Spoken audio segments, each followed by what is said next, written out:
Buenos días, gracias Nina y doctora Hilda por estar aquí con nosotros en el Herald para hablar de este tema tan importante que es el bullying escolar y la prevención del suicidio. Nina, la noticia del suicidio del niño Drake Hartman nos afectó a todos, tanto así que comenzó una campaña apoyada por influencers como tú. Cuéntanos un poco de eso. Como mamá, pues esa situación me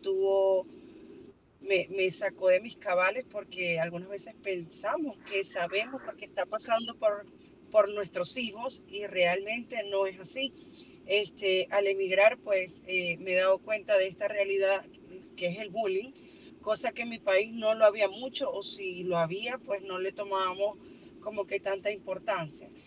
Entonces me pareció magnífico utilizar mis redes sociales, que son para divertir, para mostrar día a día, para hacer cosas muy banales, para darle potencia a este caótico trauma que estamos viviendo todos con lo que es el bullying, y alzar mi voz y buscar personas como la doctora, como muchas otras personas que me acompañaron a alzar la voz y para poder recaudar fondos para empoderar más que todo a los niños y a los adolescentes para lo que viene, ¿no? Porque no podemos tapar el sol con un dedo, no podemos erradicar por completo el bullying, pero sí podemos empoderar a nuestros niños para que sepan cómo sobrellevar una situación como esta. Gracias, Nina. Doctora Hilda, el caso de Drake, por supuesto, no es el primero ni va a ser el último. Primero hablemos de cómo podemos reconocer como padres y como docentes señales de bullying en un niño o adolescente.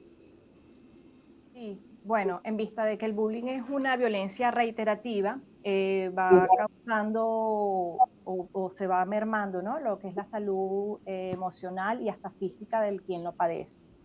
Por tanto, sí hay señales reveladoras. De hecho, en un 90% de los casos hay señales reveladoras que si prestáramos un poco más de atención, porque bueno, creo que los papás más que nadie conoce a sus hijos, pudiéramos inclusive detener, ¿no?, lo que es el acoso escolar. Entonces, una de las primeras señales es cuando los niños niños y adolescentes muestran reticencia para ir al colegio, que se va acercando como el día domingo, entonces ya empiezan a tener alguna sintomatología física, como por ejemplo dolor de cabeza, tengo náuseas, o inventan cualquier excusa. Es decir, este verbatim de síntomas físicos puede ser real o la excusa perfecta para evadir ir al colegio. En el colegio, cuando de pronto los papás o los docentes ven que el niño se muestra menos participativo, es decir, hay unos cambios conductuales evidentes. Cuando el niño empieza a llegar a la casa con algunos golpes que no sabe justificar, cuando el niño también es víctima, empieza a tener conductas agresivas, por ejemplo, con su hermanito o con otro miembro de la familia, porque es una forma también de desplazar, ¿no? Eso que no puedo hacer con el agresor, lo hago con alguien que en mi mente pudiera pensar que es más débil que yo en términos psicológicos. Cuando hay también una disminución de las notas, ¿sí? Si tengo un niño que normalmente tiene un nivel de funcionamiento y eso se ve mermado, también es un signo de alarma. Cuando las funciones vitales se ven influenciadas, me refiero a los hábitos de alimentación, hábitos de sueño, bien sea por exceso o por déficit, es decir, un niño que está durmiendo más o que al contrario tiene más alteraciones de sueño o que está comiendo más o comiendo menos, es decir, alteración bien sea por exceso o por déficit, también podemos observar que son síntomas de ansiedad producto de algo que pudiera estar pasando en la escuela. De manera tal que si hay signos reveladores, que si estuviéramos como bien atentos y además ya tuviéramos fortalecido lo que es el canal de comunicación con nuestros hijos, porque la idea no es interrogarlos, ¿no? La idea es que ellos sientan la confianza también plena para comentarle a sus papás de lo que está ocurriendo, para ellos entonces tomar cartas en el asunto. Eso Hay te algo que quería preguntar, cuando ya tenemos las sospechas de que esto está pasando, ¿cuál es la mejor manera de abarcarlo sin que el joven se sienta presionado? Porque la mayoría de las veces tienen miedo a repercusiones en la escuela. sí, y de hecho también cuando los niños empiezan a tener como un rol protector parental hacia sus padres, como fue el caso de este niño de los Estados Unidos, donde no quería preocupar a los papás y por eso no le hablaba, eh, uno dice, bueno, pero ahí no está colocado el niño en su rol de niño. Se supone que los papás son los que tienen que ejercer el cuido, el autocuidado, el proteger a los niños, sino que el niño proteja a los papás no dándole información. Se me fue la pregunta que me hiciste. ¿Cómo podemos tener esa conversación con el joven, el niño, para que Okay. nos pueda contar y se sienta como relajado, un poco con confianza? Sí, bueno, poner en palabras justamente que el rol de los papás es justamente eso, proteger, cuidar, que un poco explique, ¿no? Qué es lo que le está pasando, inclusive a través de los dibujos. Nosotros, los psicólogos y también los papás pudieran utilizar ese recurso de los dibujos, porque eso es como equivale a una radiografía como cuando uno va al médico. En los dibujos salen elementos importantes y no es que quiero decir que los papás se conviertan en psicólogos, pero normalmente los hijos reproducen en otros escenarios, como en el dibujo, o actúan realmente con otras personas, como por ejemplo los hermanitos, el tema agresivo, ¿no? Van reproduciendo, por eso es que el dibujo es un elemento importante para detectar inclusive abuso sexual en menores y una cantidad de etcétera. Entonces, si vemos que hay estas señales, también los papás deben dirigirse al entorno escolar y un poco alertar a las escuelas. Yo no sé qué tanto estudiantes hay por salón en los Estados Unidos. Aquí en Venezuela a veces hay situaciones de hacinamiento en el salón de clase, por lo que a veces el mismo docente no se da cuenta de quizás estar pendiente de algunas señales.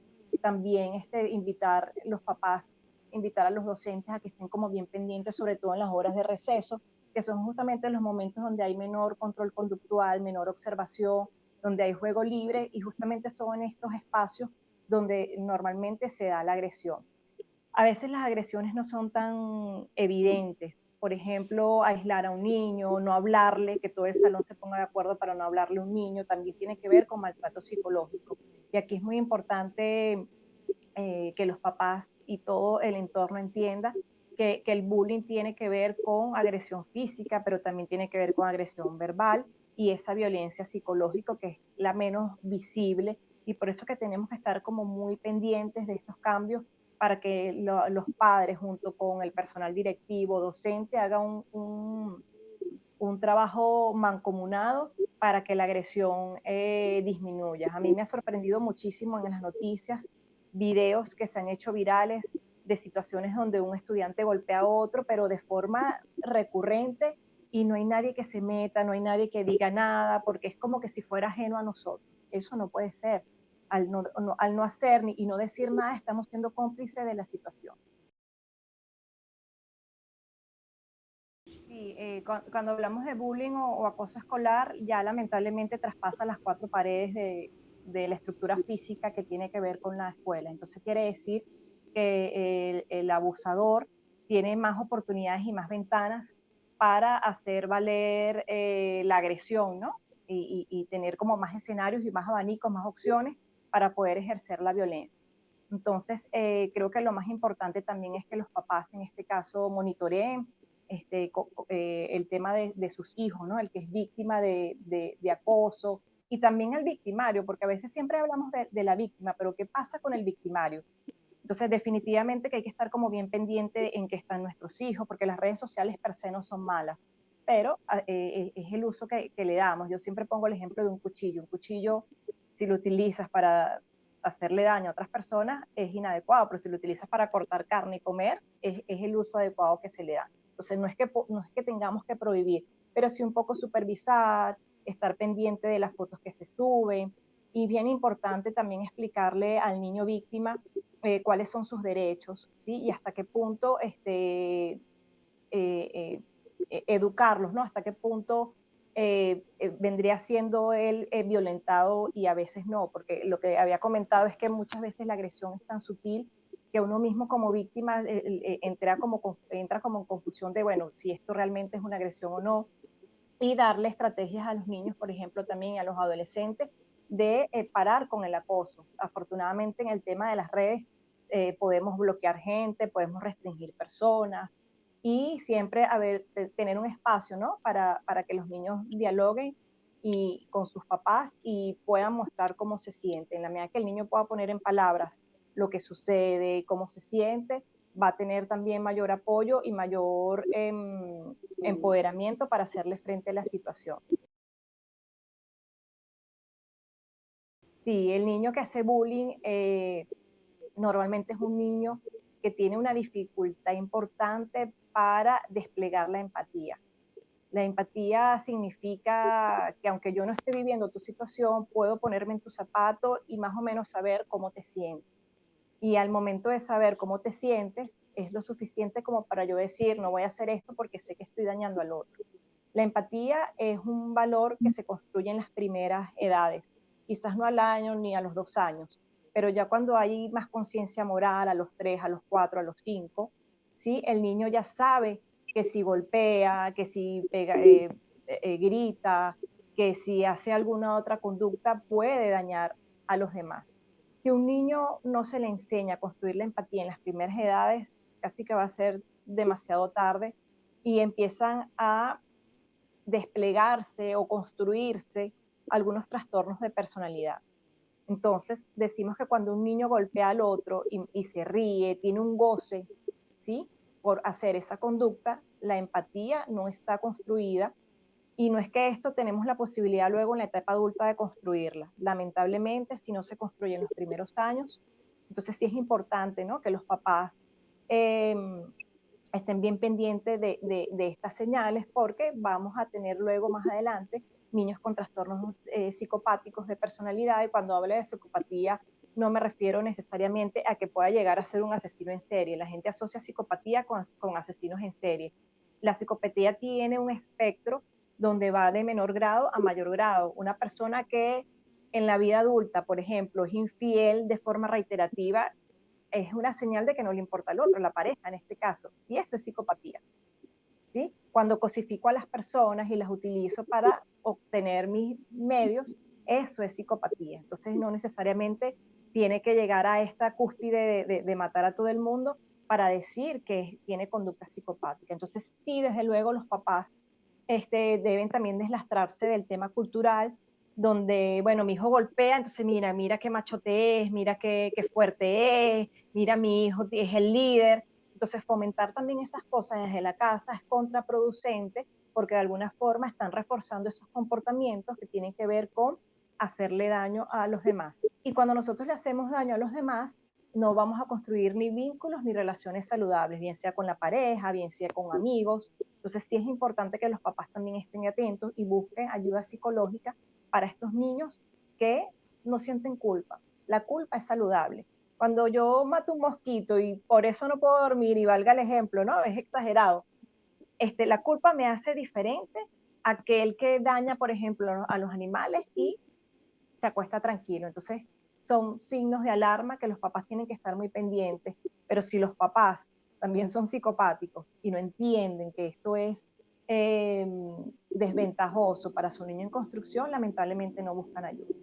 Esta pregunta es para las dos. El mundo va cambiando y nosotros también podemos hacerlo. ¿Cómo podemos empezar a enseñar tolerancia y aceptación en una cultura que muchas veces no lo ha sido? ¿Nos tenemos que reprogramar?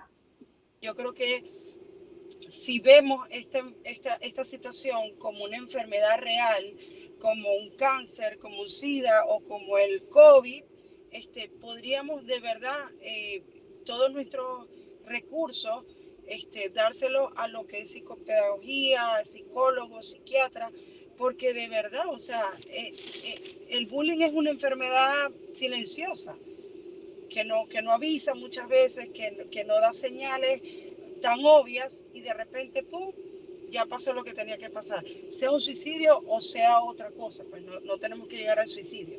Pero yo creo que la mejor manera de erradicar o trabajar con esto es darnos cuenta que sí, que nuestra mentecita es muy poderosa y que tenemos que educarla y sanarla. Doctora, nos tenemos que reprogramar. Sí, fíjate, yo sí creo en el cambio, ¿no? Creo, porque si no, no fuera psicólogo, pero sí definitivamente debemos dar más espacio a algo que quizás no es tan obvio, pero que es tan importante, y es el espacio a lo emocional, ¿sí? Los niños al final reproducen cosas cuando no se sienten mal, cuando no se sienten queridos, cuando no se sienten amados. y los papás tienen que dar espacio al tiempo. Niños, papás que no tienen tiempo, no paran. O sea, no es necesario que yo sea mamá o papá para saber qué implica tener hijos. Más bien debo saberlo antes para entonces decidir si quiero tenerlos o no. Eso es una decisión acertada, respetuosa, madura, ¿no? Entonces yo creo que estoy convencida que cuando nosotros tenemos tiempo de calidad con nuestros hijos, prestamos atención a sus emociones, validamos sus emociones, no tienen la necesidad de dañar al otro. ¿Sí? Los trastornos de personalidad tienen que ver con falencias emocionales, la falta de tiempo, poner límites y normas. Poner límites, siempre lo digo, también constituye un acto de amor. Porque te quiero, te digo que esto no lo puedes hacer. Por tu bien, te digo que tienes que acostarte a las 9 de la noche. Y así vamos, ¿no? Entonces esa consistencia, coherencia, cariño que deben desplegar los papás para que los niños se sientan amados, se sientan seguros, se sientan guiados y en consecuencia no tengan la necesidad de llamar la atención de otros, ¿sí? No entiendan o observen a través de sus modelos referentes que la agresión no es el camino para ganar más amigos, para ganar más adeptos, para conseguir lo que queremos. Entonces sí, desde luego que los papás muchas veces me sorprenden, ¿no? Migré porque quería darle un futuro a mis hijos, pero migré sola y mi hijo lo dejé solo. Entonces, ¿qué estamos haciendo? ¿A partir de qué costo emocional estamos haciendo algunas cosas y que por los hijos? Es que estoy trabajando mucho, 24 horas, y lo estoy haciendo es por ti, hijo.